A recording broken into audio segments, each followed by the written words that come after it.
குந்தவையை கொஞ்ச நேரம் குந்த வைக்கிறது நல்லது. முருநக தருநகையே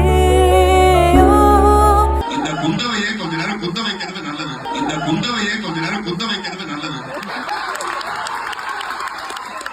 இந்த குந்தவைய வீட்டுக்குள்ளேயே குந்த வைக்கிறது கொஞ்சம் நல்லது. வெளியில வராம கொஞ்சம் நாளைக்கு.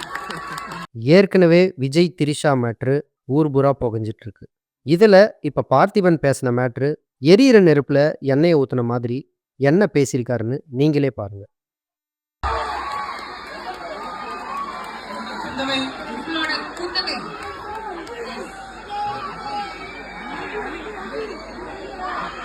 இந்த குந்தவையை கொஞ்ச நேரம் குந்த வைக்கிறது நல்லது. இந்த குந்தவைய வீட்டுக்குள்ளேயே குந்த வைக்கிறது கொஞ்சம் நல்லது. வெளியில வராம கொஞ்சம் நாளைக்கு. அது நிறைய பிரச்சனைகளை உண்டாக்காம இருக்கிறது. அதனால சில கவிதைகளை ரசிக்கலாமே தவிர அந்த கவிதை சொல்லாம இருக்கிறது பெட்டர் நினைக்கிறேன்.